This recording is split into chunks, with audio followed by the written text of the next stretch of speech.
Well, hello there. Welcome to the show. Not sure if this story would have been so frightening if it hadn't been for the fact that it is based on a true story. I was 12 years old enough to be left alone for a few hours. Yes, but young enough to still believe that bad things only happened in the movies. It was a Friday night and my parents were going to dinner with friends. Before leaving, my mom kissed my forehead and said, "Mom, lock the doors and don't open for anyone unless you know them." I remember laughing because in our neighborhood nothing bad ever happened. The house was quiet except for the low hum of my PlayStation 2. The blue glow from the TV flickered across the wall, casting long, shifting shadows in the corners. Outside, the streetlights buzzed faintly, illuminating the empty road. Every so often a leaf scraped along the pavement, pushed by the wind.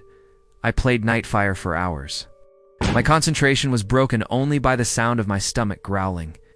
That's when I decided Pizza Giannis Pizzeria, just a block away.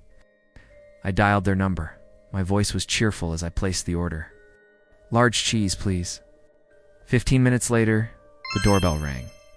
When I opened the door, a man stood there, holding a pizza box. No Giannis uniform, just a black hoodie, pulled low over his forehead. His beard was unkempt, his eyes sharp and unblinking. Johnny's large cheese. As I reached for the box, he didn't let go immediately.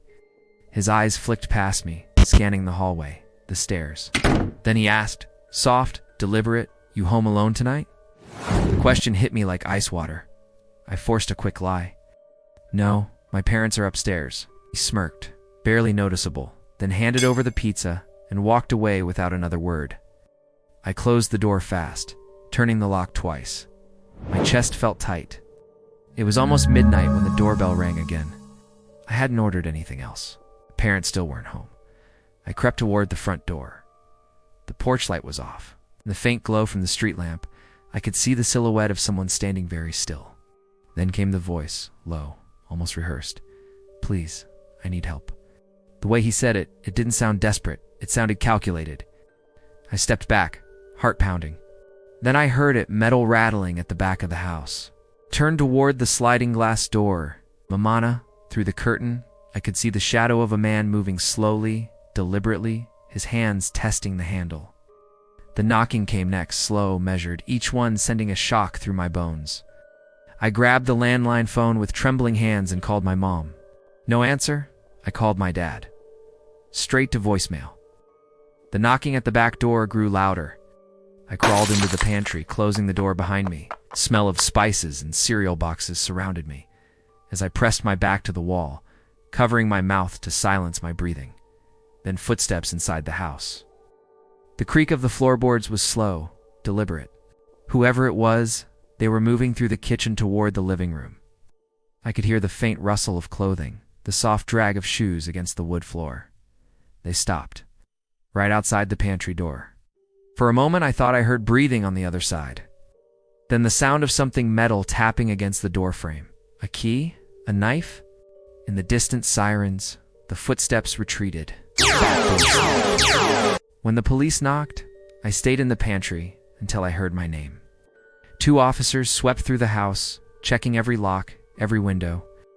One of them found the sliding door slightly open, just enough for a hand to slip through.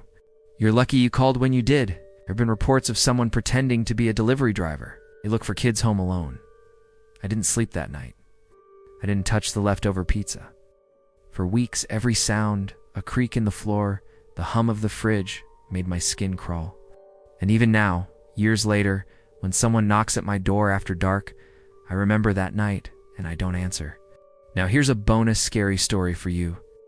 Years ago, while I was researching for scary stories to tell my son, I read up on real-life horror stories on Reddit and stumbled upon this gem.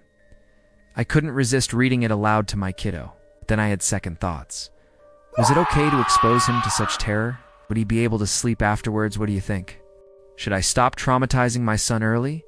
Or is he too old for fairy tales? Share your thoughts below. Now let's move on to the next scary tale. Well, have you ever experienced a terrifying event that you thought was a dream until it wasn't? Share your spine-chilling story of mistaken identity. If chosen, you'll be contacted via email. Don't forget to subscribe for more horrifying tales and check out these other frightening videos that might leave you questioning reality.